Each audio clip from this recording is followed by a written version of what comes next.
days of college football in the Deep South. Hare Stadium. 85,000 plus are here to see the renewal of a tremendous rivalry as the nation's second-ranked team, the Florida Gators, with a perfect 6-0 record, take on the number 11 Tigers of Auburn, who are 5-1. In a conference full of big games, this one is huge.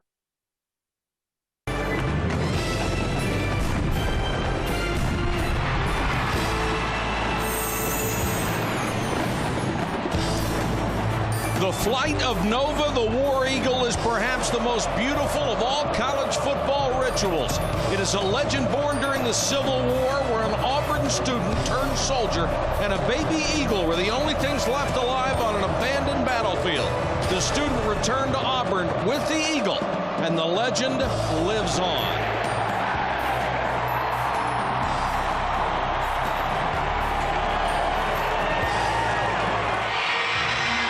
Joey Ehas will tee it up for the Florida Gators. Tristan Davis is the deep man, and he waits just outside his goal line. Davis averaging 27 yards per kickoff return.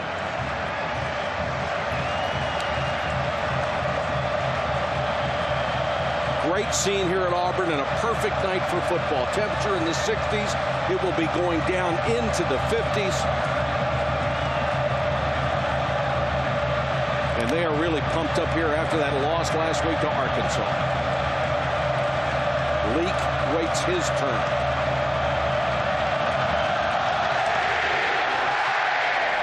High end over end to the goal line. Tristan Davis. Knocked down short of the 10. Tremendous kick coverage by the Gators. Dustin Doe, one of the linebackers, knocked him down. Brandon Cox will lead out the Auburn offense. He has overcome the effects of myasthenia gravis, a muscle disease that almost cost him his career. As a junior, he is the starting quarterback for the number 11 team in the nation. And he's been banged up ever since the LSU game. Left ankle, left knee. This week, the best he has looked and the most comfortable he's looked, dropping back and planting on that left leg. Stewart and Irons are the split running backs. Play action, Stewart. Blocker in front to the 19-yard line, dragged down from behind by Brandon Seiler. Let's take a look at the starting lineup presented by the U.S. Postal Service. Auburn's offense will find out tonight if the offensive line can overcome last week's mistakes. New center Jason Bosley had 2 fumbled snaps in that ballgame. He should be more comfortable tonight in his second start. The 2 tackles have to play well also. Those are 2 new starters this year on the Auburn offensive line. Joe Cope was a guy they could ill afford to lose with all of his experience. Straight up the middle again with Kenny Irons, the 5'11 senior, fighting that turf toe injury, as Holly pointed out. Florida's defense has 11 interceptions this year. That's tied for 3rd in the nation. Ryan Smith and Reggie Nelson have been ball hawks so far. They have 4 picks each. Really, the emergence of Ryan Smith this summer as a corner allowed Florida to move Reggie Nelson to free safety instead of corner, and that has really strengthened this Gator defense because he is a playmaker at the free safety. Cox, short set, throws complete. Strike to Rodriguez Smith, and the Auburn offense clicking early. Al Borges scripts the first 15 to 17 plays, but he says you got to make first downs to make scripting work. Good pass protection. The first 2 throws for Brandon Cox have been short throws, short drops, get it out of his hands quickly, and a good start. A good start for the Auburn offense, a good start for quarterback Brandon Cox. Can't emphasize enough how important it is for Auburn to get out of the gate fast. He's completing nearly 62% of his throws this year. Irons, and this kid is healthy. He's unbelievable. He's a load and a half at 203 pounds. He gets to the 40. Bosley pulled out from the center spot and gave him a good block. You know, Holly talked about the steel plate he's wearing in his right foot. He tried to go without it early in the week, and it was just too painful. I mean, a turf toe injury, you can't get rid of it until the season's over and you can get off of it for a long time. So he has to keep the plate in. It affects him cutting off of that right foot. But, you know, in a game like this, he says he's just hoping adrenaline will kick in and he'll put it out of his mind and run as hard as he can. So far, he's doing that. Single back set. The motion man is the second tight end, Tommy Trott. He goes back to a wing. Irons nowhere to go this time and buried at the line of scrimmage. Really, Kenny Irons has had two things bothering his lower body: a right toe, which is still hurting him, and a left high ankle sprain, which is feeling much better. So it's easier for him to cut off his left foot and come back inside than it is right now planting off his right foot and cutting back inside. That time the Florida defense was there waiting for him. Rodriguez and Guess are in as additional wide receivers on 3rd and 4. Irons on the toss, high stepping it, cuts back near midfield. It's a first down. Excellent block from Tim Duckworth, the right guard. When we talked to the Florida coaches, they said, hey, Irons and these two guards are outstanding. They pull their guards. Tim Duckworth out in front. Ben Grubb's out there in front also. These two guards are the guys that are their movement guys. And they're both athletic, big bodies getting out there in front of Kenny Irons. They only rushed for 60 yards a week ago against Arkansas. One of the reasons Kenny Irons unable to play. Now Lester comes in to give him a blow. Lester, number 1, the deep man in the eye. Cox play fake. Out in the flat, and he's got it complete to Courtney Taylor, the leading receiver. And Auburn clicking on all cylinders on the opening drive. Again, a fast start, so important from a confidence standpoint. I mean, this offense was expected to be great this year because they had their quarterback back. They had Kenny Irons back. They had Courtney Taylor, their best wide receiver, back. But you fail to take into account 2 new offensive tackles. You know, you lose your senior tight end, you lose your senior center to injuries. There's the wide receiver breakdown. Courtney Taylor, clearly the go-to guy in this offense. Need a few of those other guys to step up a little bit more. Taylor more than double what anyone else as a wide receiver has done. Lester has been bothered by a groin injury himself. Gets inside the 40 to a 37. Flag is down. That could be a face mask. Brian Crum, the strong side linebacker, made the tackle. A lot of people said, you know, when Auburn lost, it took a lot away from this game because it could have been 2 versus 3. I think that loss gives Auburn a new sense of urgency about their season. Absolutely. And about the rest of the year. I expect them to play better than they may have played had they won last week. And it's showing right now. This does not look like the same Auburn team that played Arkansas last week. Well, Tommy Tuberville's words last week about it being so difficult to go through this conference undefeated to have a shot at a national championship were certainly prophetic. That's not the reason why they lost. A lot of people jumped on him for that. That's sort of silly. He's just stating a fact. No, he was right. Cox almost intercepted. He was lucky. Rodriguez-Smith was down there, but McCollum had tremendous inside position, and the ball was underthrown. Now check the marker. Well, the center snapped the ball, Bosley, because he felt movement across the line of scrimmage. So it's kind of a free play for Brandon Cox, and he took a shot down the field. That's 2 penalties now for Florida, the most penalized team, not just in the conference, but in the country. Number 94 in the defense, 5-yard penalty, replay first down. And smart play by Bosley, the young center. Right. They were worried about his inexperience, but that's a veteran's play. Yeah, and again, 1 week under his belt will do wonders for this young guy. He's a talented sophomore out of Huntsville, Alabama. But last week, you know, in his first start, there's a whole lot of things going through a center's mind. He's got to make a lot of calls for pass protection. And I hope you saw the graphic on the Gators. They have committed more penalties than anybody in the country. Stewart inside the 5. Great block by Courtney Taylor out in front of the play. There were 2 receivers eligible. Courtney Taylor was one, and the fullback coming out, Carl Stewart.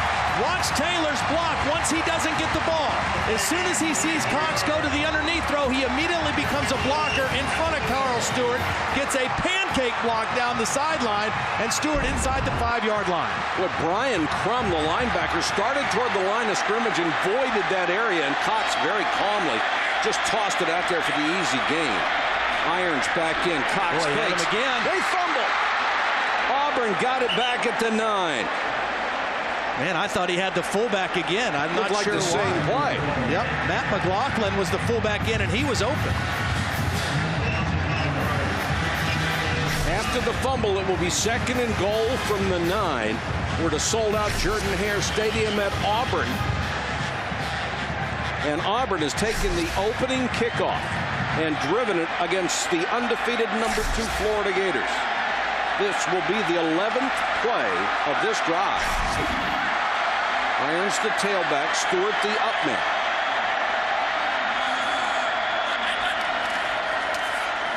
Stewart straight up the middle. Back to the 5. And Marcus Thomas, number 44, the young man who's coming back from that suspension, made the tackle. He's a key to their run defense inside. He is a outstanding football player. Gets great penetration. He creates havoc in there.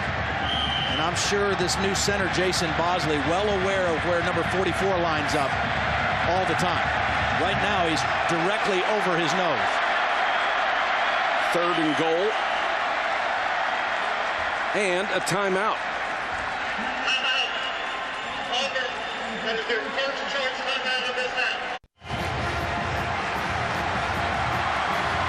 3rd and goal. The Tigers on the initial drive of the ball game.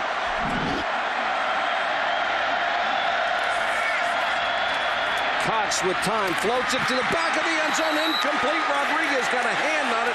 Rodriguez-Smith got a hand on it, couldn't hold it. Everett was there, the linebacker with outstanding coverage.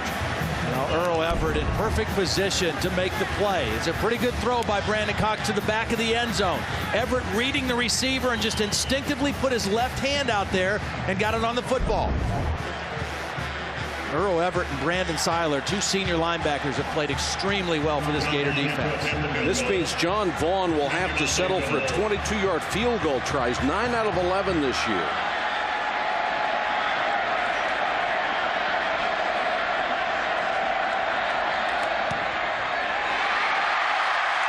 And Vaughn is true. That is one way to keep that high-powered Florida offense off the field. A 6-minute opening drive, 85 yards on 13 plays, and Auburn jumps on top by 3. Back at Jordan-Hare Stadium, Auburn, Alabama, 3-0. 6 minutes on the opening drive. They have taken the lead. Very impressive opening drive as well. Beautifully choreographed by Cox, and Vaughn got the field goal. Matt Clark to kick it away. James and Moore are deep. And Vaughn crushes one out of the end zone. Kid who walked on twice. That's his 25th touchback out of 32 kicks. Here's Chris Leak, who has done a tremendous job handling what could have been a tough situation with the young freshman quarterback, the phenom Tim Tebow. But Chris Leak understands that right now this is the best strategy for the Gators to win football games. Chris Leak is unquestionably the starting quarterback. This is no quarterback rotation. Tim Tebow has a package of plays, 10 to 12 a game, but Chris Leak is the main man. Deshaun Wynn with a tender knee. Starts as the tailback, and he'll get the first carry. Plows ahead. Take a look at the U.S. Postal Service lineups. The Gators' wide receivers have been very productive, and they've come up with big plays, too. Cornelius averaging over 19 yards a catch this year. Well, with the spread formations, they create matchup problems with their wideouts. And the other guy to keep an eye on tonight, number 8, Percy Harvin, who is back healthy from a high ankle sprain. He gives them one more weapon on the outside. And they'd love to get him the ball 8-10 times a game.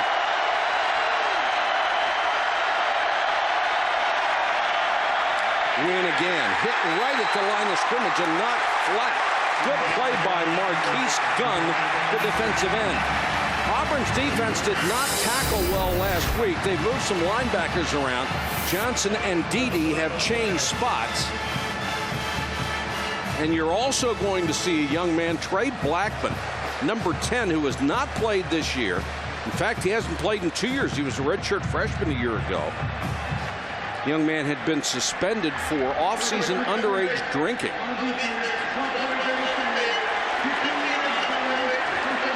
It's one way to tackle better. They had 12 guys on the field. That leaves one unblocked no matter what you do.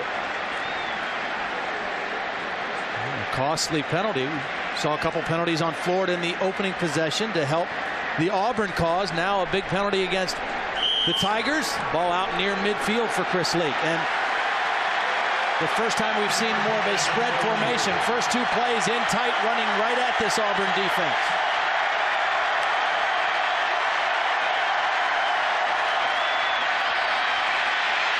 Leak with time. Little wide receiver delay and across midfield. Goes to throw to the tight end Tate Casey, who caught the jump pass touchdown a week ago. Urban Meyer now in his 2nd year, 15-3. And at Utah, he was the National Coach of the Year. He's been a raging success wherever he has gone. Well, that 15-3 mark, the same that Steve Spurrier had through his first 18 games at the University of Florida. And he's got a shot at what Steve Spurrier won in '96, a national championship, if they continue to go undefeated.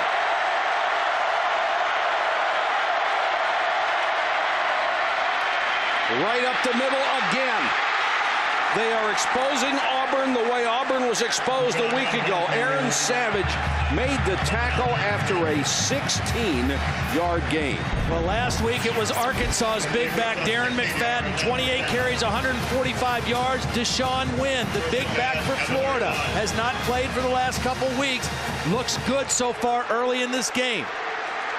And that is the way to attack this Auburn defense. Run right at them. They're too fast to run around them, but they're a little soft if you run at them. They show a 4-man line, and they know they're going to have to crowd the line of scrimmage. Handoff again. Harvin this time. And Harvin with all that speed. They'll line him up in the slot at wide receiver, in the backfield, any place they can find a way to get him the ball. Well, he's a great, we talk about Tim Tebow being a great change of pace for Chris Leak. A healthy Percy Harvin, a great change of pace for Deshaun Wynn, because he's a speed guy from the tailback position. You see, as soon as he got that, he broke outside and ran around this defense. That is not an easy thing to do. Last week against Arkansas, they were gutted for almost 300 yards after a great start. Keyston Moore, number 33, will get a shot at the tailback spot. He's alongside Leak. Moore with the carry. Look at the room on the right side.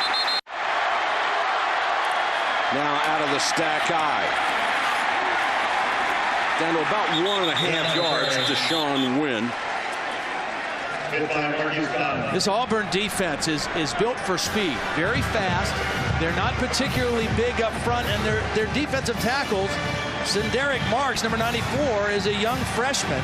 Josh Thompson, the other defensive tackle, 6 foot tall, 290 pounds. So they're not the big physical defensive tackles like you might see at LSU or Tennessee. And right now, Florida going right at this defensive middle. 2 fullbacks in front of Deshaun Wynn. Wynn gets the carry, and he is drilled. Pat Sims, 304 pounds, all of it. Got him right in the chops. Well, Pat Sims with a great move. Watch how quick off the ball. He's just going to shoot in this gap before anybody can cut him off. The tackle trying to cut him off. Way too late for Pat Sims. He guessed on the snap count. Great anticipation and a huge play on 3rd down. Chris Hetland has not made a field goal this year. He gets to try from 22 yards. The Gators have been one of only 2 teams in the country not to kick a field goal. He was 0 for 4, but shut out no more. And we are tied at 3.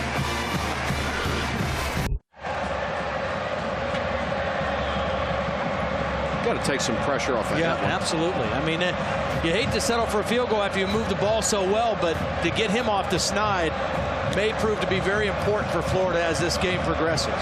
When you haven't kicked one, 22 yards probably seems a little longer than it should. Davis from the 3. Found the seam and takes it up to the 23-yard line.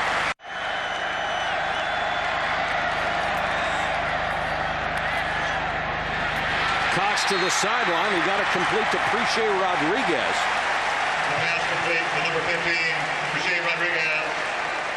Todd, you mentioned this earlier. This is all based on play action and right. Play action passes off of that. Yeah, that's what they do. They've got to run the football, and then that sets up their play action, and Brandon Cox does some bootlegs and movement, and right now they've got it going. They moved the ball great that first drive, 13 plays, 85 yards, missed a great opportunity for a touchdown. but they're moving again right now. Kenny Irons spins out of one tackle, picked up 4 yards. Marcus Thomas made the tackle, the young man who was coming back from that suspension. We mentioned that Auburn had to settle for a field goal their last drive. Watch the fullback, Mike McLaughlin's going to get out here, and Brandon Cox is going to have him open off the play fake. Right there, he's got him open, and for whatever reason, he couldn't see him. And then Auburn very fortunate to get the ball back and settle for the field goal. But you got to score touchdowns to beat Florida. 2 tight ends on 2nd and 6, and Cox just turns around and throws that ball into the ground. And the Gator sideline wants to know why that's not a penalty. And the pressure was from Joe Cohen, the defensive tackle, who fired right in there. Well, again, Auburn loves to run naked bootlegs, and this was a stunt between the end and the tackle, and Cohen was the guy who came around.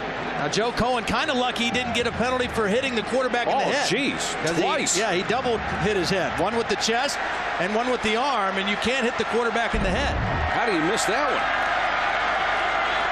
And I couldn't believe Cox was out of the tackle box either. Here comes pressure. The Gators straight up the middle, and Cox goes down. He didn't have a chance. The sack will go to Derek Harvey. Thomas was applying the pressure up the middle, and that's what the Gators are so good at with that front 4. And Al Bohr just said, the offensive coordinator, we need to stay out of those situations where they just pin their ears back and come, because that is not our strength. Our strength is movement, running, play action. That's the 19th sack that Auburn has given up this year. That's already more than they gave up all of 2005. And Cox is not a guy that's going to run away from a lot of pressure either. Brandon James, the deep man. Returnable kick to the 30. Shakes one hit and now swallowed up.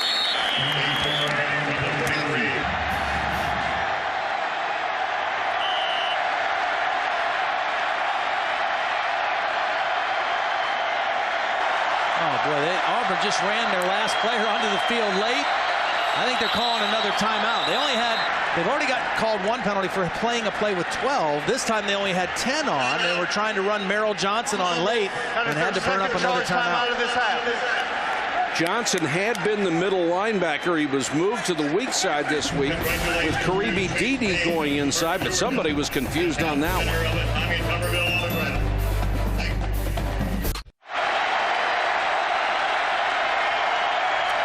Gators from their own 31. End around goes to Caldwell. Urban Meyer reaching deep into his bag of tricks already. Trey Blackman is in the game now for Auburn. I think that's why they had to call that timeout. He was supposed to be in to start this series. He wasn't on the field. Merrill Johnson tried to run on late, and they had to call a timeout. But he is now in the ballgame, and they expect a lot of impact from him. It's not a good way to start, though, is it? No. Hey, your first play. 6 weeks, and he's waited a little longer. Trey. 5 wide receivers for Chris Lee. And he'll give it off to Harvin, who comes back as a running back. Harvin out to the 45-yard line. It'll be 3rd and about 7. Coleman and Savage made a catch. Florida changing things up right now. They are running first and throwing second. You know, Urban Myers, again, he wants to run the football. That is his MO. He is old school. Even though it's spread offense and spread formations, first and foremost, he wants to run it. And he sees Auburn struggling to stop the run last week, so he's challenging them the same way. Make it 2nd and 7. Leak with that moving pocket. Throws on the run. Is it a catch? It is.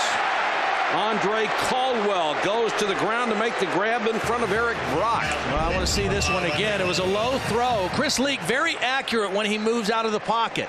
That's a tough throw. Throwing back to his left. And it looks from that angle like a pretty good catch. Looks like Caldwell got both his hands underneath the football. And it didn't bounce off the ground. I think that's a great catch. And a pretty good throw. I've always thought that's got to be the toughest thing for a quarterback to do. Keyston Moore comes back in as the running back. Auburn shows only 3 this time. Here comes pressure on Leak. Moore open in the flat. and taken out of bounds at the 27-yard line. You know, one of the things that Chris Leak does really well that is kind of understated and you take for granted is he knew pressure was coming from Trey Blackman, but he just keeps drifting a little bit. He keeps drifting back a little bit to buy some more time. Watch Leak. He knows pressure's coming from Blackman. So you just drift, throw it off your back foot as you're backing up, dump it off to an underneath guy. You can already see the obvious athletic ability of a Blackman.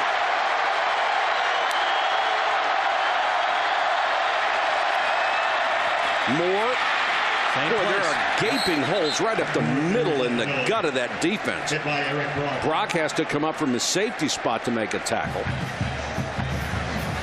They're just gashing the center of that Auburn defense. That will do it. Fast game. It sure is. First quarter is over. 3-3 from Auburn, Alabama.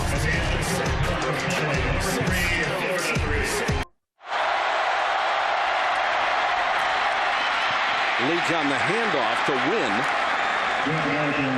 And Quentin Groves from his defensive end spot made the tackle.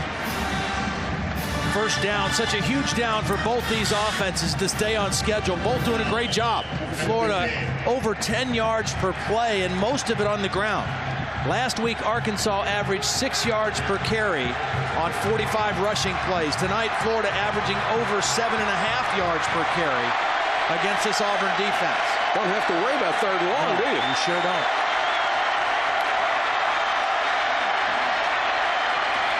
Leak, play action this time.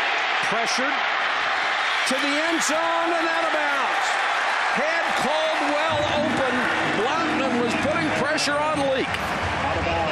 We talked about Florida has an offensive package for Tim Tebow. Well, Auburn has a defensive package for Trey Blackman. In most cases, it's going to be rush the quarterback. But again, you see Caldwell is open. Leak throws a pretty good pass, just not enough room there on the sideline because of the pressure and the pursuit of Trey Blackman. Well, he can move, can't he? He's a playmaker, and that's what this defense has needed, are guys to step up and make plays. A rare 2nd and 10 for Florida.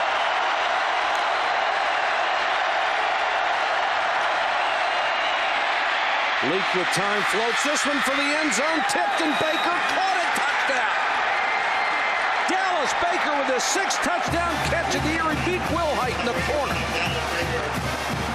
Pretty throw, and Chris Leak knew exactly where to put it for his 6'3" wide receiver. Yeah, great inside move to get position on the receiver, and then Leak puts the ball where he has to. Wilhite never saw the football, and that enabled Baker to reach back behind him and catch it. Wow. Mismatch of 5'11" against 6'3", and Baker took advantage, especially when Wilhite had to play in the trail position. The point after puts the Gators up by 7.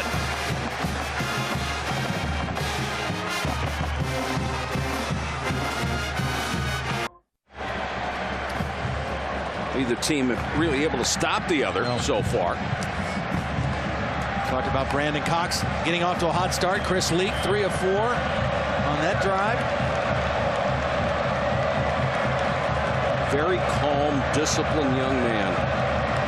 I have tremendous respect for him, the way he's handled this quarterback situation, because it really starts with him.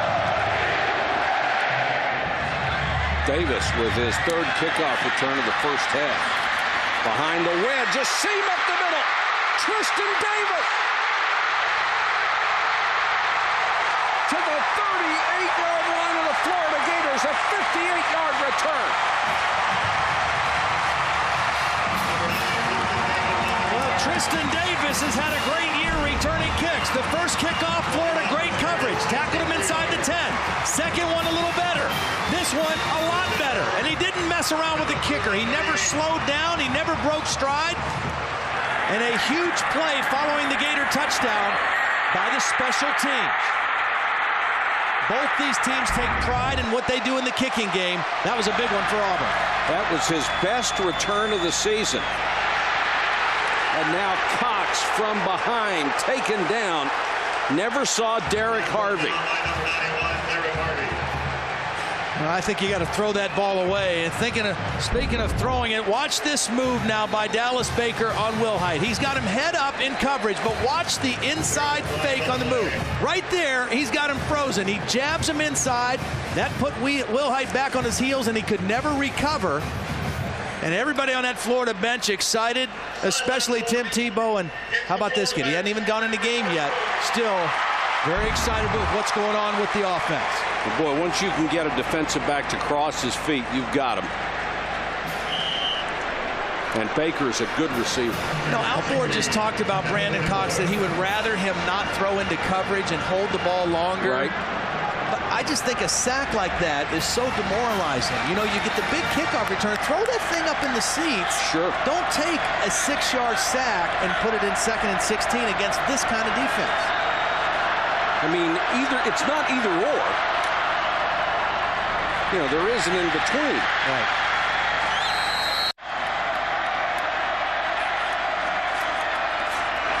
Cox wants a screen. Lester got a block and got down to the 29-yard line. Marcus Thomas from behind. And Marcus Thomas is one of those kids that Florida has really missed. He was suspended for marijuana use. They were going to suspend him for a second time, but he appealed it, saying it was actually the result of the first instance, and the appeals board agreed with him and cut short the suspension. And he is a real factor for this defense. I mean, that play right there, I mean, that's a screen pass. He's running from his defensive tackle position, pursuing from the backside, hustling all over the field. I mean, that's a guy who wants to make an impact, a senior who's happy to be back on the football team, and really one of the leaders of this team. First down. That's a big play for the Tigers. They get a fresh set of downs from the 29. A well-timed and a well-executed screen pass on 2nd and long.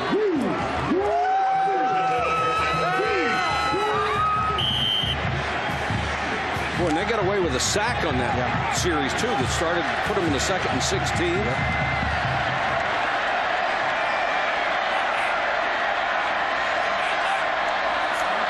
Somebody jumped up front. Free play for Cox. For the end zone, a little contact and incomplete. Reggie Lewis and Courtney Taylor bumping each other. Now there was a question, was Florida drawn off or did they jump?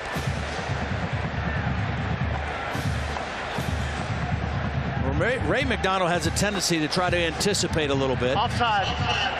On the defense, player in the neutral zone at the snap, the left end, 5-yard penalty, remains first down. Ray McDonald is very quick off the ball, quick first step, but sometimes he gets caught trying to guess and anticipate. He's looking in at the ball, but he's also listening to the quarterback's voice, and that time he got in there too soon. The Gators, the most penalized team in the country. You don't see that very often with the number 2 team, a club that's undefeated. Florida's penalties have all come on defense. Cox will now go to the shotgun. Pressure coming. When Cox didn't react to it well either. Well, he didn't. Now that time, tough to get rid of it. I mean, they got to do a better job of protecting him in a situation like that. Crum was coming from the linebacker spot to join the front 4. But watch Marcus Thomas come right over the new center, Jason Bosley. I mean, he is an impact player. Just went right around him. I mean, that was a bust right in the middle of the defense. And when pressure comes right up the middle of the quarterback, you have no chance. If it comes outside, you can step up and buy some more time. Bosley turned out toward one of the tackles. They had a 3-on-1 block, and they missed Thomas. Cox underneath. Complete pass, Rodriguez-Smith, and Smith has a first down. This was a heck of a catch by Smith because the throw was a little bit behind him, and he had to gear down and reach back for the football and then turn upfield and get the first down. Pressure again by Florida. Cox gets rid of it, but look, the throw a little behind, and Smith is able to stop, reach back, and then instinctively turn inside for the first down. Consecutive huge third down plays to keep this drive alive.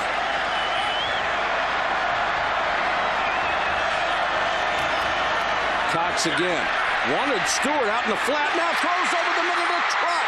The tight end lost the ball. Was he down or was it a fumble? They say fumble.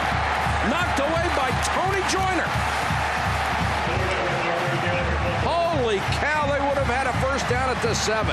That was a designed middle screen to the tight end. They're going to fake the screen out and then bring Trott right in here for the middle screen. He's delay, and then throw it to him. Perfectly designed and executed. Joyner causes the fumble, and the Gators avoid a scoring threat. And that ball was out. Yep. The Gators had 5 forced turnovers in the first 4 games. That's 9 now in the last 3 games. And Derek Harvey, who's already had several big plays in this game, got the recovery. Boy.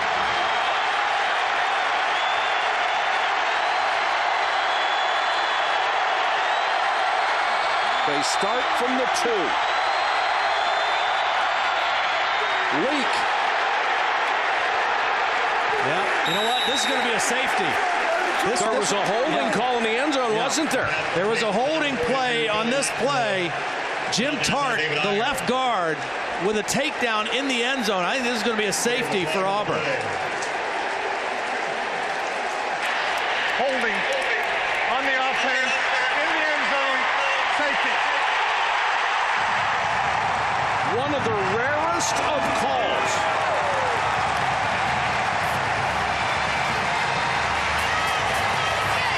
Well, this was a pull by the guard, Jim Tart. He's going to pull around and try to block the end, Quentin Groves.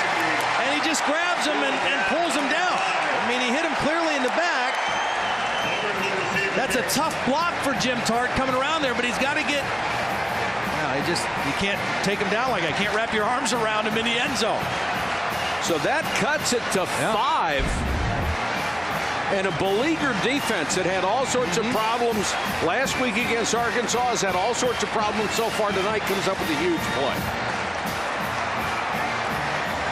In a game where momentum can change so quickly, your offense is driving all first half. You get down there, you get a fumble, deflating kind of turnover in scoring territory, and your defense comes out right away and gets a stop and gets points on the board, and now Auburn gets the ball right back to their offense.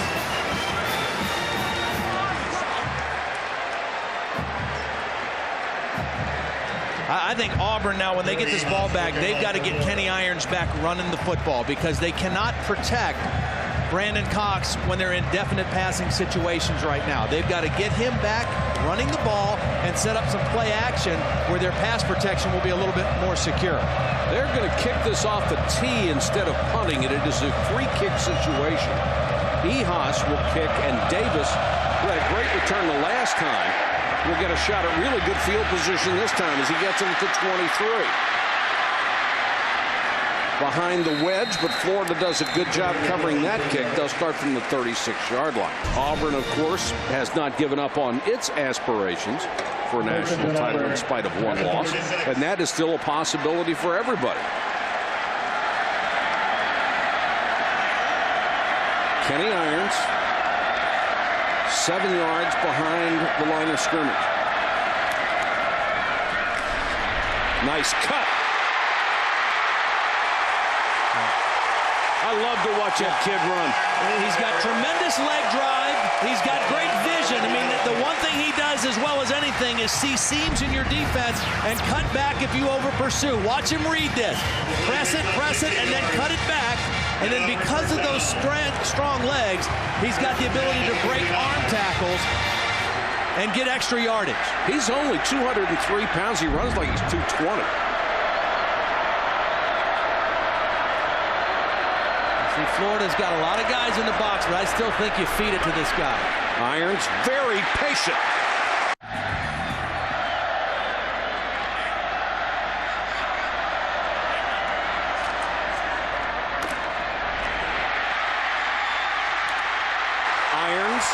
Inside the 35 to the 34. They are force-feeding the kid right now, and he's responding. He's too big a part of your success. You've got to get him involved in your offense. Give him a break right now, but that's encouraging to see him cut off of that right foot. 7 carries, 44 yards, couple catches. I mean, you don't beat Florida in this defense without Kenny Irons having a big-time game for you. Absolutely. Lester comes back in, the young man who originally lost his job to Kenny Irons as the starting tailback for this club. Stewart in front of him. Lester. A hole up the middle. Lester! He could have kept his balance. He had a chance to go. Tripped up at the 18. Reggie Nelson made the saving tackle. Boy, great block by the left guard, Ben Grubbs, also on Brandon Seiler. Good blocking up front. Grubbs gets the middle linebacker taken care of, and straight up at that defense.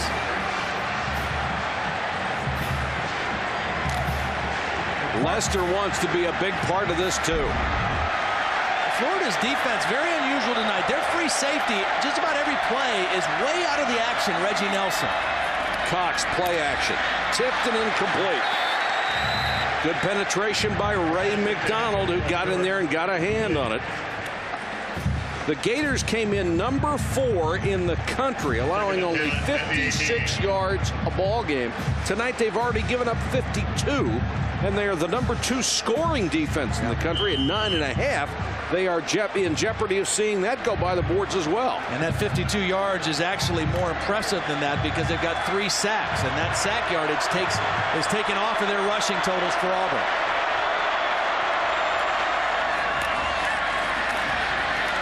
Inside the 15 goes Lester. And Brian Crum, who had only 15 tackles his entire first 3 years of his career and has 18 this year, was in on the stop. Now this is the situation that Auburn has struggled with. If Florida is assuming pass and they pin their ears back to rush the quarterback, they have been able to get to Brandon Cox pretty quickly. Might even see Auburn try to slip a run in here on this 3rd down play. 4 wide receivers. Cox out in the flat. Taylor dives to the 8-yard line. Depending on the spot, it's close. Very close. When Taylor was doing everything he could to get every extra inch out of that, too. They'll measure. If the yellow line is accurate, it almost always is accurate to about an inch, it will be a first down. I had somebody say to me last year, Mike, I went to a ball game and I couldn't see the yellow line. All I could do was stare at it. First down. I've got some strange friends. Well, Courtney Taylor, their go-to guy, he knows what he needs for the first down, so when he catches it, he's fighting for that 8-yard line and then reaches the ball out at the end. Good second effort by Courtney Taylor after the catch. First and goal. Lester stays in as the tailback. They'll get the call behind Stewart. Muscles his way to the 6. I don't think Courtney Taylor could see the yellow line either, but he did know where he needed to get for the first down.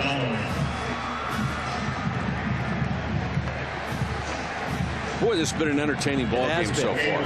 Both offenses playing very well. Really challenging, physically challenging the opposing defense, running the football right at them.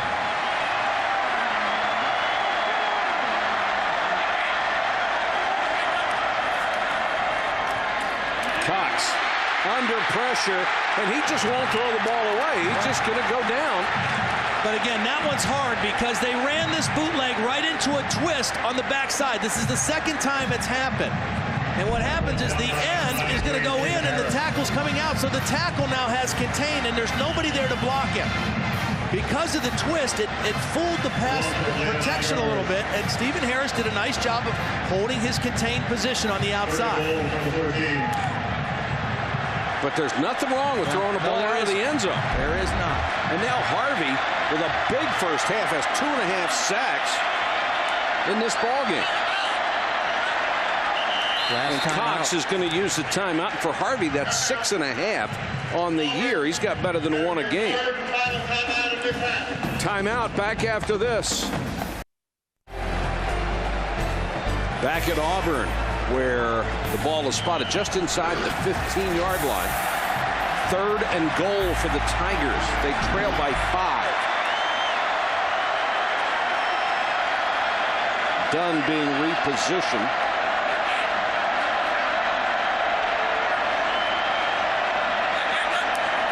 Pressure coming. Cox throws it away. Threw it into the ground because Lester was out there with a screen, but it was perfectly covered. Made a smart choice there. Yeah, you don't want to knock yourself any further away for a field goal attempt for Vaughn. Even though he's got a great leg, has already kicked a 55-yarder earlier in the year against Mississippi State. But Florida already has 4 sacks in this ball game. The pressure they put on Cox. This will be a 31-yard try for Vaughn. He's already hit from 22 and would cut the lead to 2.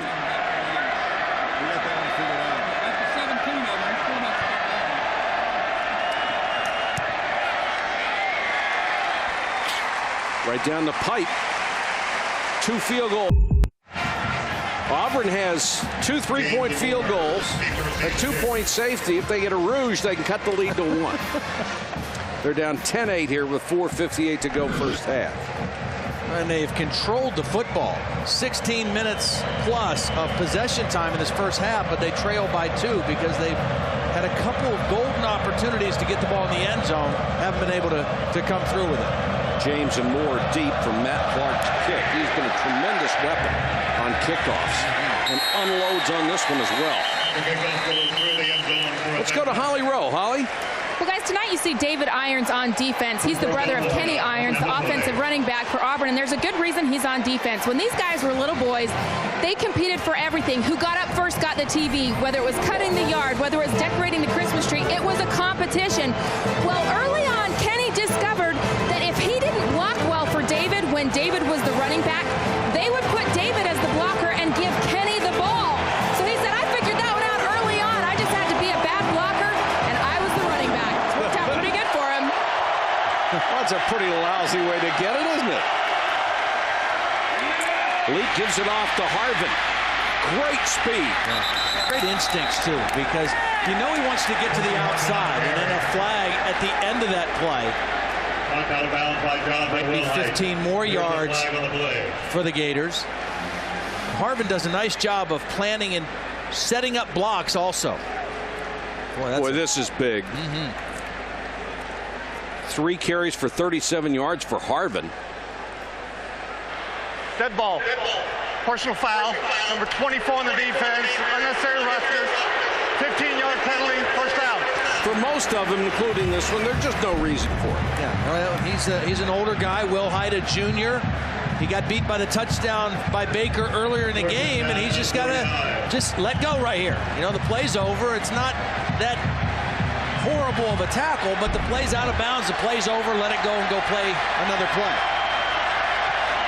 If it is, it gives him a first down at the 49-yard line. Harvin again. Tries to cut back, bounces off of Blackman. And Harvin! Look at the speed! Holy cow, what a run!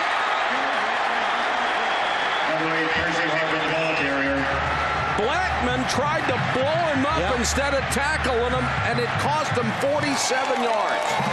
And that's a kid, again, who has not played all season. Blackman, number 10, running into him, and he doesn't bring his arms. He doesn't wrap him up. And Harvin, great awareness of where he was on the field, stays alive and turns it into a huge play. And Harvin is only 180 pounds. Blackman outweighs him by about 30 and should have been able to get him down.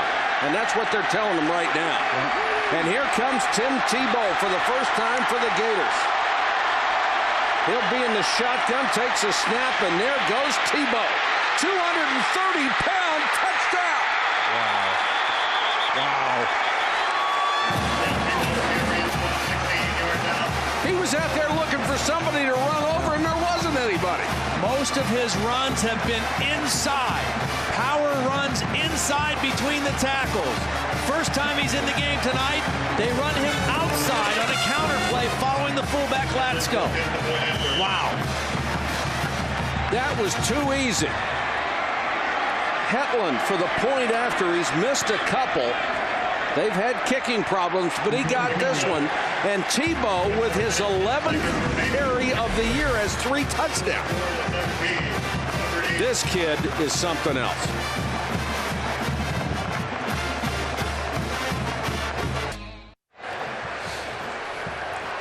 Let me correct the number on Tebow. 42 carries, 4 rushing touchdowns, and he made this look so easy. Yeah. Well, he made it look easy because there was outstanding blocking up front by Florida. Watch, remember Jim Tart, the guy who got the penalty? He's going to get a great block here, and then the all-purpose guy, Billy Latsko, is going to lead it around the corner. Again, Tebow, most of his runs have been inside. This time they run counter, outside. Tart gets the first block, Latsko gets the second block, and Tebow walks into the end zone. We told you the problems the Auburn defense had a week ago against Arkansas. They're having the same problems tonight. They are allowing 10.8 yards a rush. 13 carries for 140 yards by that Gator offense. Davis from the 4. Another seam.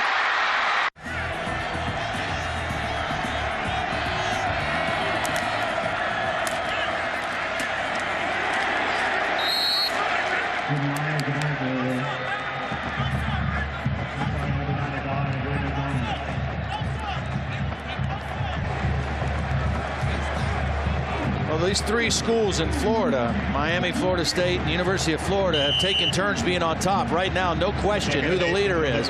Florida undefeated, the other 2 not even ranked. Where not only does that pay big right now, but it's big in the recruiting season too, once February signing date comes around. Almost 30 years since both of those clubs have failed to be ranked. Cox dragged down from behind. Harvey, who is having an enormous game, got a handful of the jersey, and Cox isn't going to get away from too many people. These 2 defensive ends are really creating some problems up front for Brandon Cox. Again, 2 new offensive tackles. Marcus McNeil, their starting left tackle for the last 3 years. He's starting for the San Diego Chargers now. Trey Reddick was their right tackle.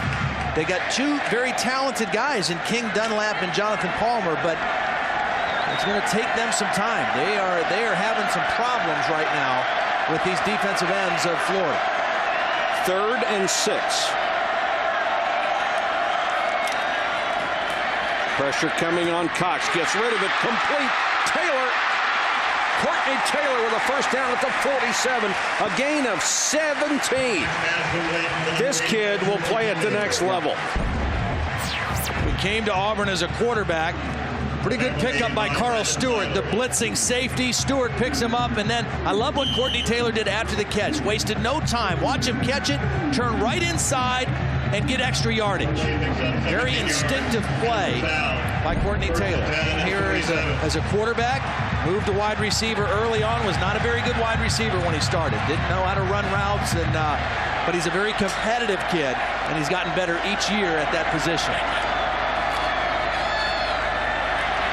Cox with time, throwing in Taylor's direction again. This one is too high, and he's hit by Reggie Lewis just as he got a fingertip on it. Let's go to Holly Rowe. Holly? Well, guys, Auburn's wide receiver coach, Greg Knox, told me that when he was recruiting Courtney Taylor, he noticed how competitive he was for the ball. He was a quarterback, but he was also a standout basketball player. No matter what sport he played, he wanted the ball in his hand, and he would compete for it. Guys, that hasn't been any different since he's been here as a wide receiver, and he's a standout this year after the departure of all those great wide receivers from last year.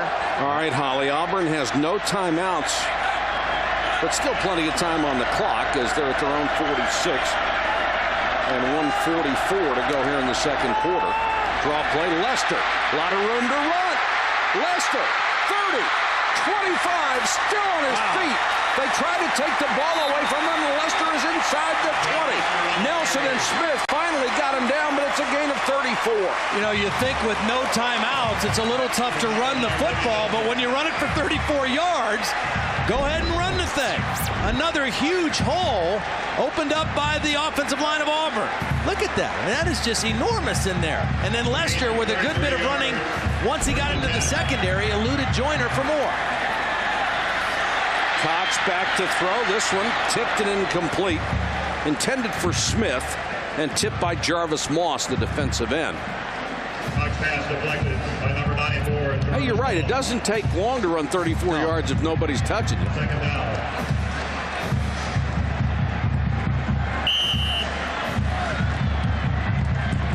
Nice combo of Kenny Irons, a little more of a power runner. Lester, a little more of a speed runner.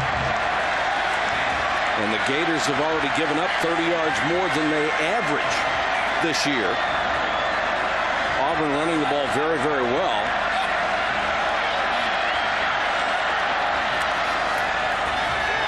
Cox with good protection, throws out in the flat to a wide open Riche Rodriguez.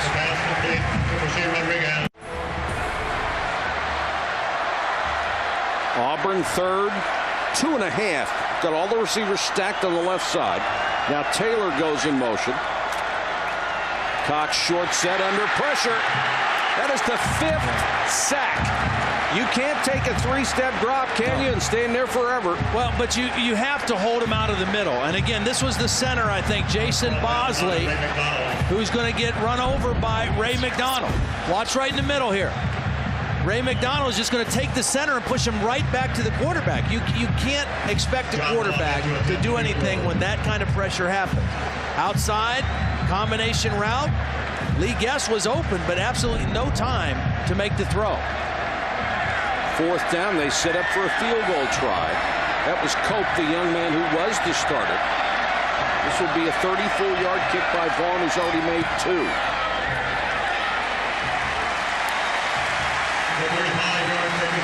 $11 points on 3 field goals and a safety, and we're back to a 6-point lead. Florida approaching 200 yards. Auburn's already gone over it. We're still in the second quarter.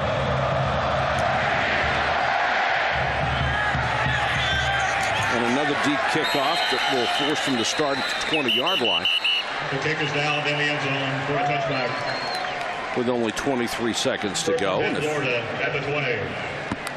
If you're a betting man right now, I'd say you'll see a little conservative kneel down.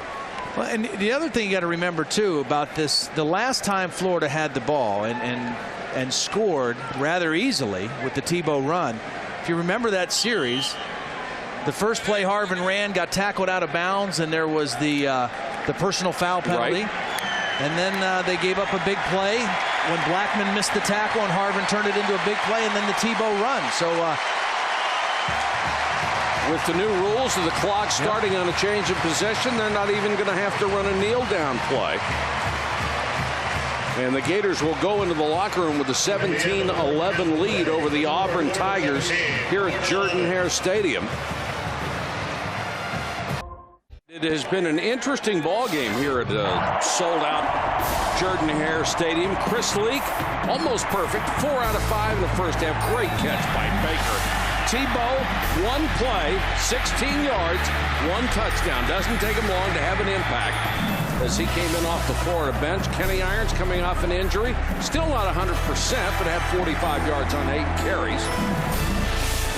And the defense, a lot of pressure by that Florida front 4, 5 sacks for 33 yards. And right now, Todd, the 5 sacks is the difference in this game. yeah, it really is. And I think the guys on the pregame or halftime were right. I mean, they can't take sacks in the red zone. I know that Brandon Cox doesn't want to throw into coverage, doesn't want to throw interceptions, but when they get down in scoring territory, you've got to throw the football away. And then defensively, they've got to do a better job of getting off blocks and making tackles. They tried to treat last week like it was an aberration, their run defense. Right. It's worse tonight. I mean, Arkansas averaged over 6 yards per carry. Florida's averaging over 10 yards per carry running the football right now. So they've got to do a better job against the run. But when you say you've got to do a better job getting off blocks, isn't that physical? Isn't that something that's, you know, you can't correct it? It's physical and it's attitude. I mean, it's a little bit of 1-2 also. Work to get off blocks and then wrap up when you tackle. Gators up by 6 will get the ball, but they'll get it on the 20 after another booming kickoff. Let's check in with Holly. Guys, Urban Meyer said at halftime that he's really pleased with how they're getting off blocks on their offensive front. He's pleased with the rushing yardage and thinks that's the bright spot of the first half. He said in the second half, they've really got to mix up their formations, give them some different looks, some window dressing to stay a step ahead of Auburn. And just getting back to that point you said about Auburn's defense being more physical, they had on T-shirts before the game that said physical is a state of mind. Guys, they got to change their state of mind in the second half. Well, you're absolutely right about that. It really is. I mean, it's want to as much as it is technique. Harvin will start at tailback here in the second half. Nice fake by Leak. With a bootleg wide open and throws to Baker. Baker got hit. just as he tried to pull the ball in by Irons. And see, to me, and again, Chris Leak has made good decisions all season, but this is when he's got to run the football. Because if he runs, he might gain 10 yards and an easy first down, but he wants to throw it instead of run, and in that case, they come up with 2nd and 10. He's got room to run to the sideline for a first down. He throws it back, and Irons knocks the ball loose. Good play by Irons on the corner. Deshaun Wynn checks in.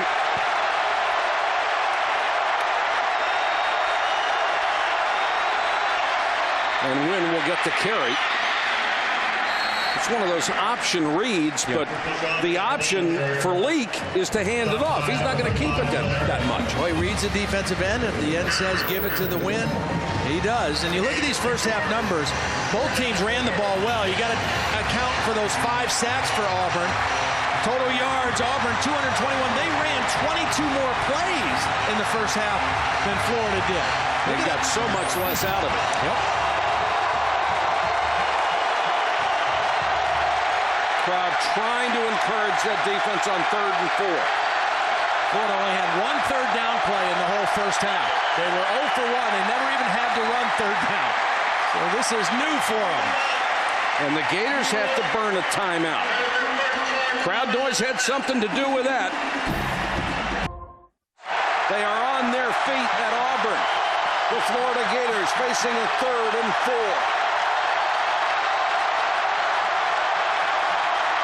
Blitz coming. Leak unloads. Baker with a catch, first down. It's very tough to get to Chris Leak on these quick throws. I mean, he knows where he wants to go with the football. They've got the defense spread out, and he finds the matchup he wants. 3-step drop, get rid of the ball. And that was pretty decent collapse of the pocket by Auburn, but the ball was out of Chris's hands so quickly, couldn't do anything about it. Baker said the new coaching staff that came in last year was like getting amnesty. He was reborn and has become the best receiver on this club. Win.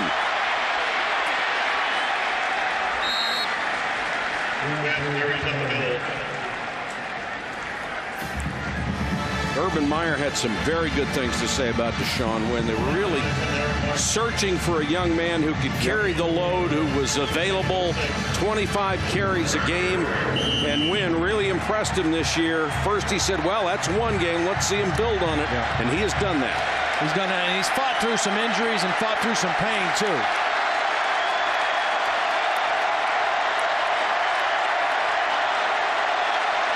They have nobody out over the slot here.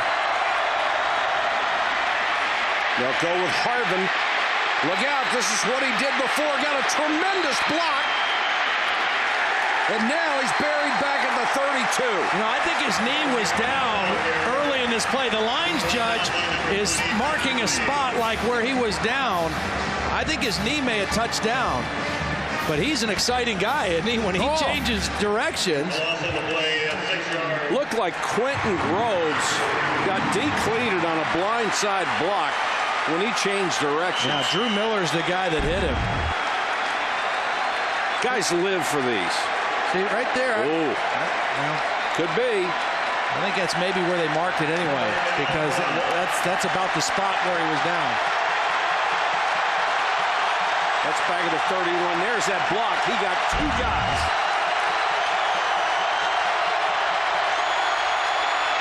Pressure coming on Leak. They got it.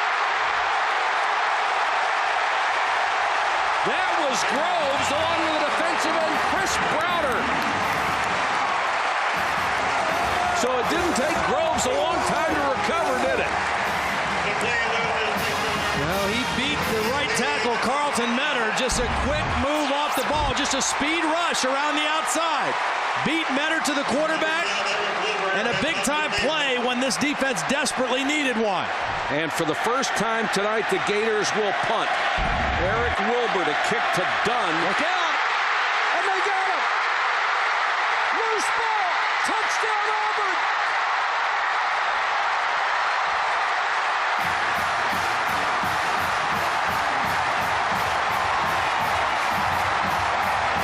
Tristan Davis blocked the punt.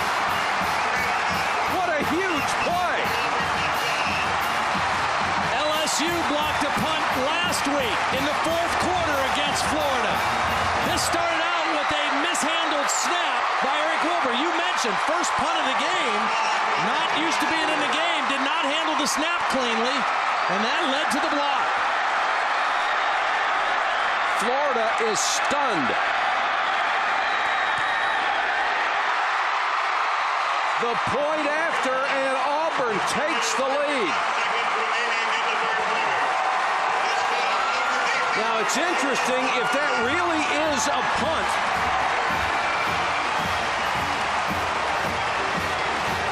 Well, Tristan Davis, who we have seen as an outstanding kick returner tonight, here he is. He's up on the corner, and he's just going to come right on the outside. But because the snap was mishandled, that allowed Davis to get to the punter, Wilbur. It was a good snap.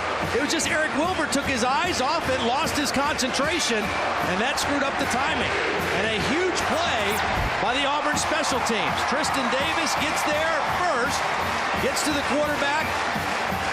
It's actually blocked by Gerard Powers. And then Swinton. And Troy Smith with the touchdown. Or Troy Smith, rather. Yep. Trey Smith, the backup running back, gets the recovery and the touchdown. And all at once, the Gators slack-jawed and trailing. He had a punt block last week in the fourth quarter when the game was still in the balance with LSU. It was a 13-point game at that time. Jamarcus Russell turned around and threw an interception the next play, and Florida was able to put the game away. But his last two punts have been blocked. Well, what a turnaround. Auburn's defense, special teams get the points. And another booming kickoff. Florida will have to start from the 20. I really felt like the only way that Auburn was going to have a chance to really get back in and win this game is to create some turnovers, because they weren't showing any ability to stop the Florida offense. That was a huge turnover.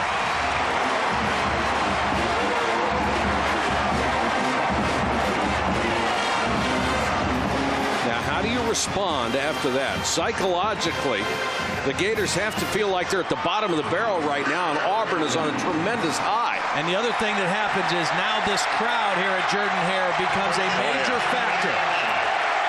All silent count for Chris Leak unless he's under the center. And you see Chris Leak right now under the center because that allows them to use an audible snap count. Try to get that ground game established again, which worked so well early. Deshaun Wynn. Let's go to Holly. Guys, when this crowd has something to cheer about like the sack or the block punt, it is deafening down here on the field. It's the kind of loud that you can feel in your chest.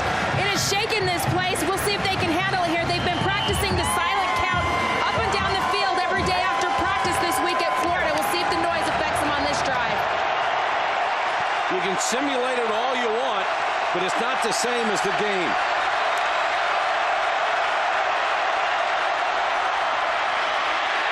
Win, not much. And all at once, that Auburn defense looks so much better. Antonio Coleman with the tackle. On game day, this becomes the 5th largest city in the state. Almost 87.5. I'll tell you what, it's the loudest city in the state. Well, and if they get another sack or a stop here on this third down, this place might explode. I'm getting ready to duck. I can barely hear you.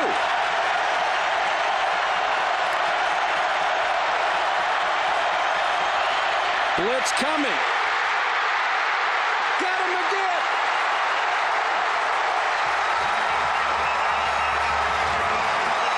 Where has this defense been for the last 2 weeks?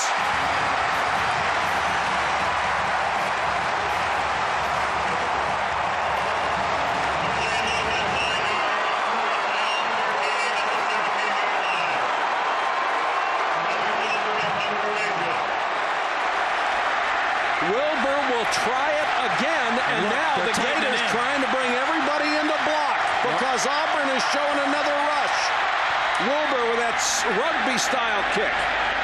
Bounces one across midfield, will get a good roll out of it. But a hand for the Auburn defense. And they deserved it. Quentin Jordan Groves with another sack, and Blackman has made a difference with his. Welcome back to ESPN Full Circle's college football primetime, delivered by AT&T. Mike Patrick, Todd Blackledge, Holly Rowe, our entire crew from Auburn, Alabama, where we have a one-point game between number 2 and number 11.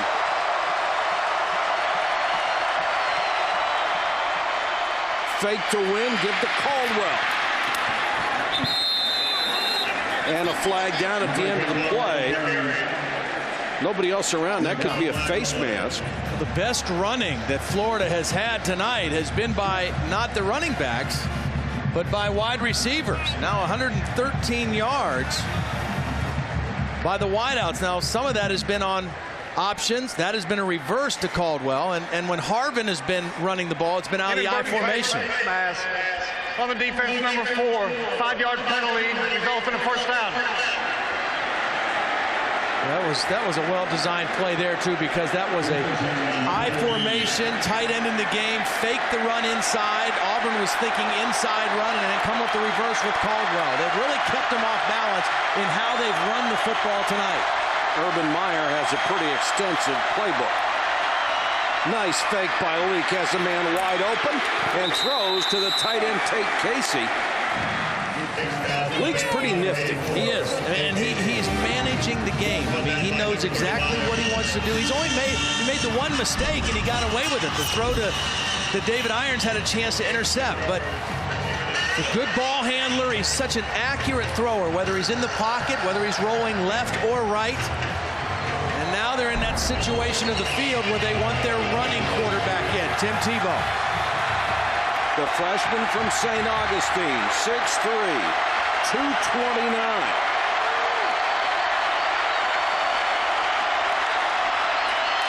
No hesitation. Tebow just takes off, gets down short of the 5-yard line. Caught around the ankles by Sinderic Marks. Yeah, Marks did a nice job of catching him from behind. It's pretty hard to take on Tim Tebow head on, but Marks got him from behind. And Tebow went down short of the first down. Well, he's bigger than most of the linebackers. Yeah. He's bigger than all the guys in the secondary. Third down. Long 2, short 3, whatever you want to call it. Leak back in. Fakes to win. Look at the throw. This might be a fumble. Yeah, they put the thing down. Picked up by Blackman.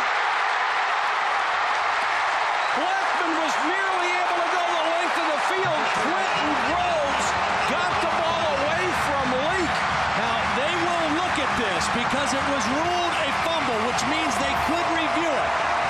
Chris Leak looked like his arm came forward and the ball fell out. So they will look at it.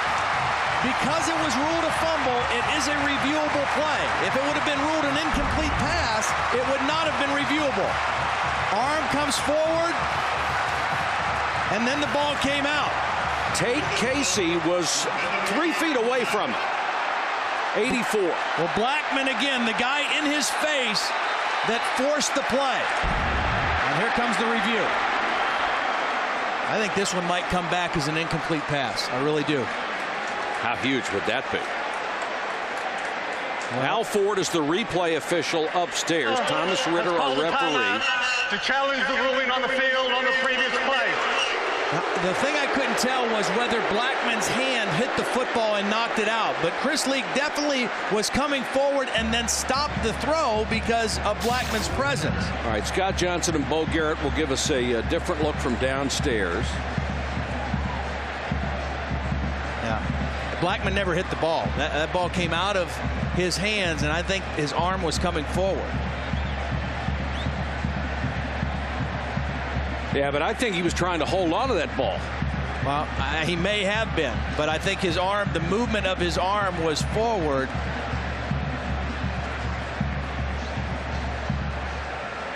Now, he stopped his throwing motion, or was trying to stop his throwing motion, because of Blackman. So the question is, you know, is it a pass or did it come out of his hand that way? And that would go back to the NFL tuck rule, which does not exist at this level. to review the ruling on the field. Stand. First down. Wow. That's a tough call. Yeah, it is. It is. And we've seen Trey Blackman running all over the place. They said he was a playmaker, and they needed playmakers to step up. It was just the lunge of Blackman that forced the turnover by Lee. He may not know exactly where to be, but he finds the ball.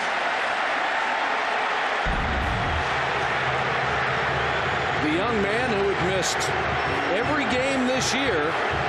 Wow, that was huge. Because of an underage drinking incident this summer. And Tommy Tuberville has a zero tolerance policy on stuff like that. And Blackman has to be thrilled to be back.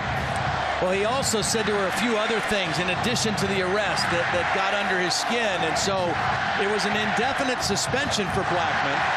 And it just so happened that it went 6 games, which is pretty severe for a guy who was one of the most highly recruited kids out of high school, out of LaGrange High School. His first game in 2 years. And you can see that he is an impact type player on this Auburn defense. Boy, is he ever. 9:16 to go. Keep in mind, Florida was within chip shot field goal range of nothing else.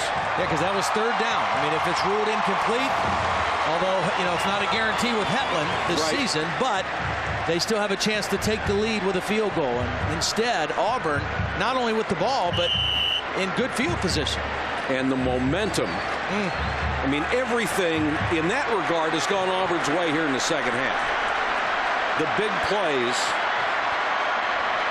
have had Tiger written across it. Irons.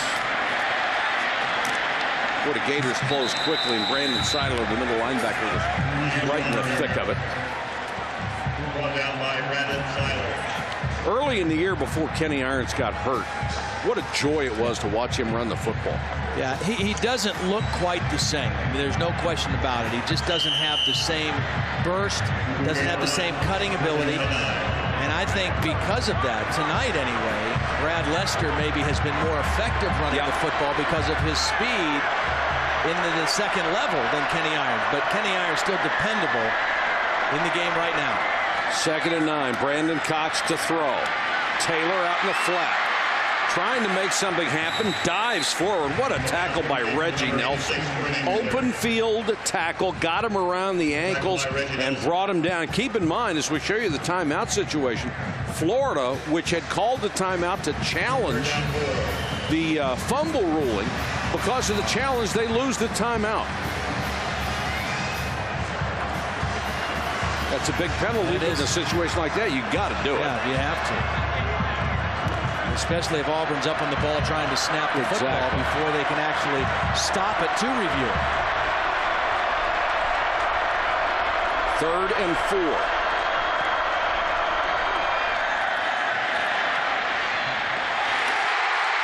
Nice. And what a catch. Robert Dunn with only his 3rd grab of the year, and a great throw by Brandon Cox. And a great job by Brandon Cox moving slightly to his right. Watch him move this way just to get away from the pressure and open up a throwing lane. Just enough movement subtly to give himself a great throwing lane out to Dunn. Boy, McCollum was right there, too. That is the 9th different receiver that Brandon Cox has connected with tonight. Lester will come in on 1st and 10. They've reached the Gator 42. Lester gets up maybe 2. We are under 7 minutes to go here. Auburn up by 1, driving for more. Irons. Powerful run. Now, Lester, excuse me, he just would not go down. Yeah. A little strategy here for Auburn is you've got to work the clock, okay? You got to work the clock because Florida has no timeout. And you want to get a field goal, because if you get a field goal, that gives you a 4-point lead. That means Florida has to score a touchdown, and a field goal won't help them.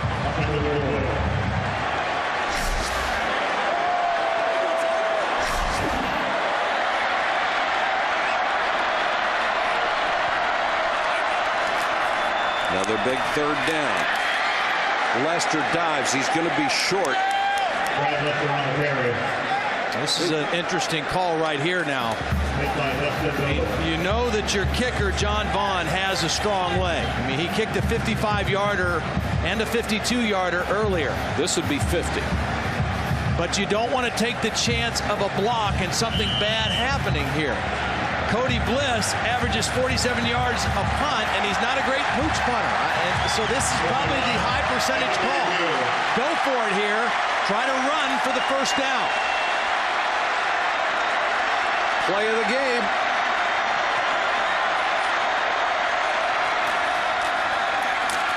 Lester, first down. Wow, what leg drive there by Lester.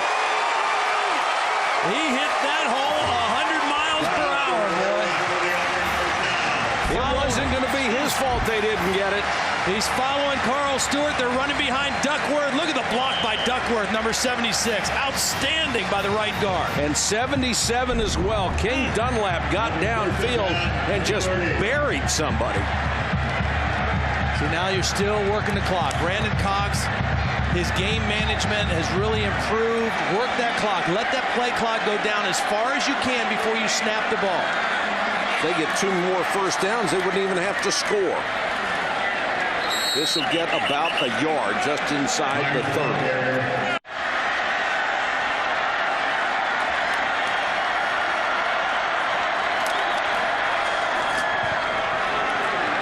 Stewart will get a carry. Brandon Cox again letting that play clock go down. And one of the things you want to do as a quarterback, you want to take your time right now. Take your time in the huddle. Because what you don't want to do is you don't want to get out of the huddle quick and then go up and say, okay, I'm going to let this clock go down, and you have your linemen in a stance, because you don't want to change their rhythm. So take your time in the huddle so that when you break the huddle and come to the line of scrimmage, then you can kind of snap it in the same kind of rhythm and cadence and let your guys come off the ball. 3rd and long, clock running. Gators with no timeouts. Approaching 3:30.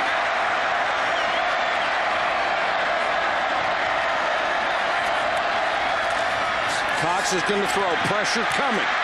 Steps up and has it batted down. Whoa. Seiler got a piece of that one.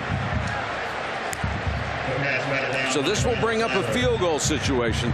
And no matter what happens in this ball game, I hope the people around here know what a great coach and how lucky they are to have Tommy Tuberville at this school. They tried to run him out of here a couple of years ago when the athletic director and the school president went behind everybody's back. They eventually lost their jobs because of it. They both resigned. Tuberville survived, and the reward was the 13-0 finish. It'll be a 45-yard try to go up by 4.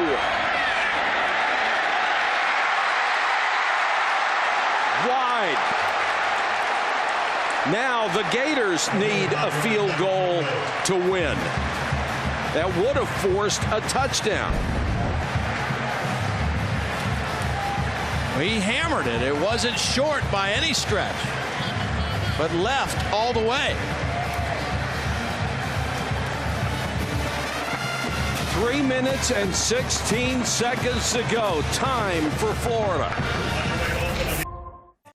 Now the Gators. A little over 3 minutes to go. Pressure coming, intercepted. Eric Brock. 26-yard return. And it looked like Leak was hit as he threw. Eric Brock's first interception and the biggest play he's ever made at Auburn. All the coaches at Auburn and anyone you talk to that plays Chris Leak says, if he's comfortable, he's deadly accurate. If you pressure him, he will throw the ball up for grabs some. Pressure, throwing off his back foot, not nearly enough on the ball in the middle of the field, and Eric Brock gets the pick. But credit the pressure, and really, that has been the story of the second half for Auburn. Their ability to pressure Chris Leak has been like night and day from the first half. And that came out of nowhere because they sure didn't do it in the first half, and they didn't do it last week when they lost to Arkansas. Florida's last 2 plays, a fumble and an interception. No timeouts left. The clock is running. Well, and again, Brandon Cox needs to manage the clock. Boy. Chris Lee got away with one, the David Irons, and that one there was no pressure. But that, unfortunately for Chris, that's happened to him before in his career. When he gets pressured like that, sometimes he just unloads it into bad spots. You see the play clock. It's down to 4 seconds.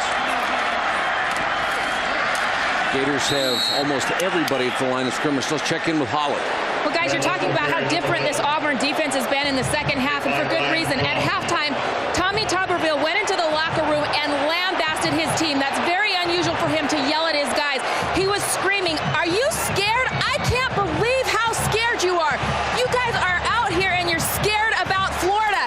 He said, "If you're not going to get out here and play and quit being scared of these guys, I'm going to find somebody who will." It's very unusual for Tuberville, but he felt the need to light a fire into this defense, and guys, it seems like it did. Boy, it sure worked. Did. The defense and the special teams. I mean, they came through. They got the sack, they got the block punt, and now the interception. Now, they're not going to be able to hold on to this ball the whole time unless they get a first down. Still 1:23 to go, but the Gators can't stop it. Lester gets to the 22. They need to reach the 18 for a first down. And not only can they not stop it, but as soon as the ball changes possessions, the clock will start again because of the new rules. So Florida, regardless of what happens on this next play, on this fourth down play, they've got to be ready to come right onto the field and run a play. And I think this is smart for Auburn. Run this thing all the way down. The offense is going to have to be out there in a heartbeat. They can run this down to 33 seconds without having a penalty, or they can just go ahead and take the penalty or a timeout. I think they'll use one of their timeouts here once that play clock gets down to 1. Then they could presumably run a few seconds off on a fourth down play if they want to do that. And then the Gators have to hustle the offense on there and pull off a miracle. If you're Tommy Tuberville, do you try to kick the field goal here? Well, think about it. Tell us about this. Well, the key plays in the second half was by the defense, sacks. They got 2 of them. And then the block punt, Wilbur not ready for the snap. And then they had the third down, they forced the fumble. And then the last interception. I mean, it's been the Auburn defense that has responded in the second half, forcing turnovers, blocking kicks, turning this game upside down for the Tigers. Auburn was number 2 in the polls a week ago, looking for a shot at a national championship. They lose to Arkansas. They drop to 11. Florida is elevated to number 2 in the polls. They are 35 seconds away from losing their first game. I think you do go ahead and kick the field goal here. It's shorter than the last one. Your kicker has had an outstanding season. He missed the last one, but Vaughn has been a solid kicker. I think you want to go ahead and get a 4-point lead. Can be blocked. It can be, but all Florida needs is a couple plays to get into field goal range to at least attempt to win. If you make the field goal here, they have to go the distance for a touchdown. This will be a 40-yard try. Gators have loaded up the far side.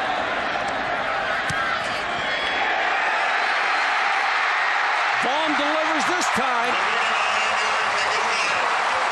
21-17. Florida will need a touchdown, and they have only 31 seconds to get it. And no timeouts. The offense came out hitting on everything the first half. Defense lagging behind, but it's been defense the second half.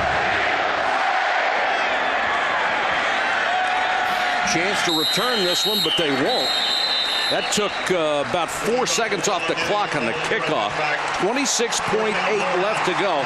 Back to the biggest play in this game, the Florida fumble. It was ruled a fumble, and the ruling was made because they thought Trey Blackman's hand hit the ball out of Chris Leak's hand. A little hard to tell whether that's what they made the ruling on.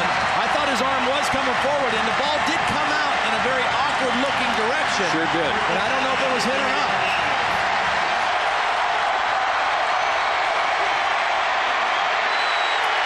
Batted up in the air. Incomplete. Marquise Gunn Just kept fighting his way closer and closer to leaking blocks it with 17 seconds left. Marquise Gunn and his counterpart, the other defensive end, Quentin Groves, have really turned it up here in the second half.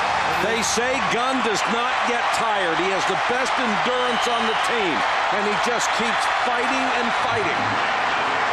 Listen to this crowd.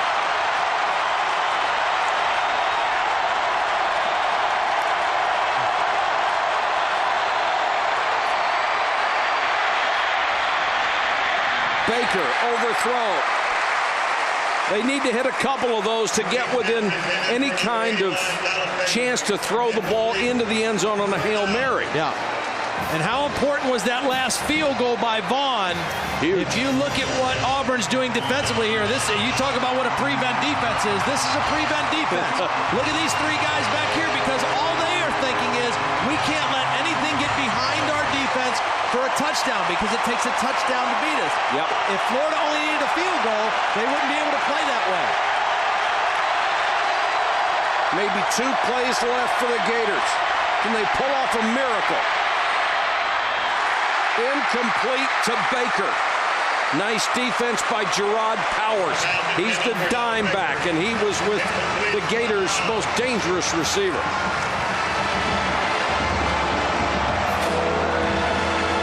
This would be the last SEC team unbeaten. Auburn unbeaten until a week ago when they lost to Arkansas. The Gators, number 2 in one poll, number 3 in the other, 6-0. But they've got 1 play left, and it's got to go 80 yards.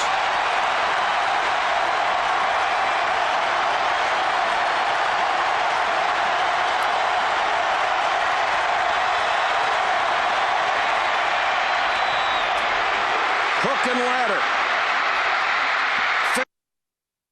Picked up by Auburn, and the Auburn Tigers will win.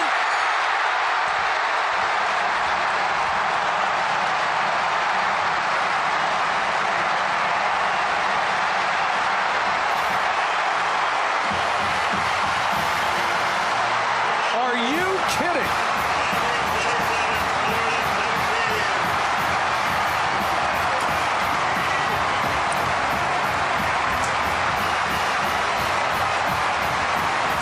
I think the party just started. And it's not going to stop anytime soon.